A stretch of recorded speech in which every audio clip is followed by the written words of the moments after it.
Hi Submarine friends. Well, I'm in my winter shop now working on the diesel submarine.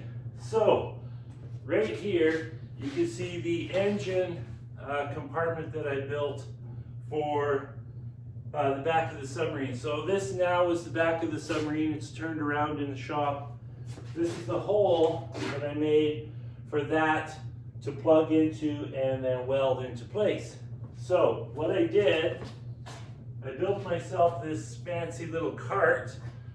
Maybe fancy is a strong word, but I just went to the dump down in Canal Flats here and I found a trailer axle with hubs, and I had some wheels, so I narrowed it just so that I can move it around. So you see it's pretty easy to move around now, and it probably weighs 500-600 pounds, so it was pretty hard to move around before, so that's really handy. So what I'm going to work on right now is the fuel tank. So I've decided that the fuel tank is going to go on the back side. So it's going to go on this back end of the engine compartment. So it'll sit right about here in the submarine inside the rear ballast tank. So this is the fuel tank, the propane tank.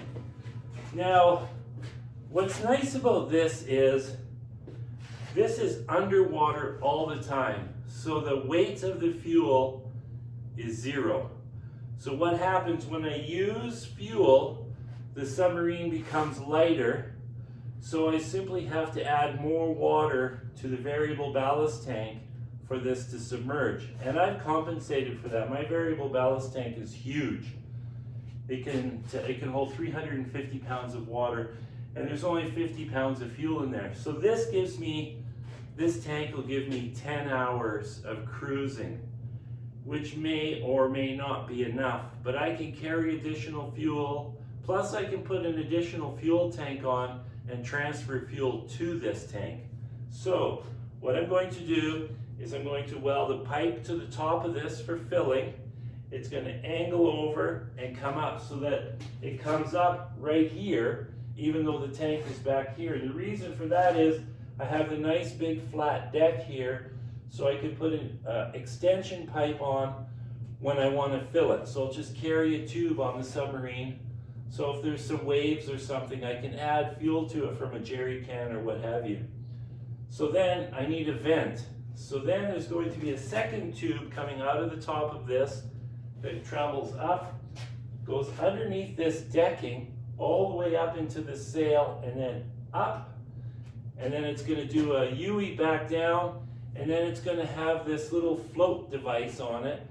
Well, first of all, it's going to have a ball valve, so before I submerge, I close the ball valve to ensure that no water gets back in it, of course. But there's also a float that plugs. As soon as it goes underwater, the float closes and water can't get up into the air tube. But you can't trust that. You know, you can't depend on that, so you need a ball valve as well. So then, on the bottom of the tank, obviously, will be the suction line, which sends fuel into the engine compartment. Now, it no longer has to, the fuel line no longer has to come into the pressure hull and then return back here into the engine compartment. It could just go straight into the engine compartment in the water, and I'll just put a shutoff valve on the inside. Two shutoff valves, one for the fuel coming in and one for the return line, because fuel circulates. I have found out from a person who commented that you have to have it circulate. The fuel has to circulate because it has to cool. Makes complete sense. I never even thought of that. Otherwise the fuel would get really hot while it's waiting to be burnt. So this way it circulates and cools.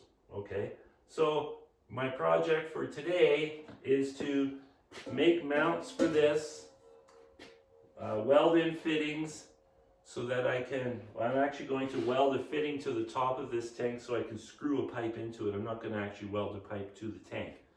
So the tank will actually be removable.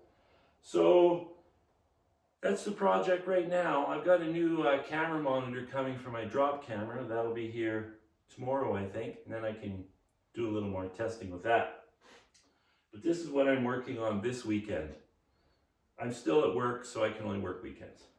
So that's what I'm doing. Ciao.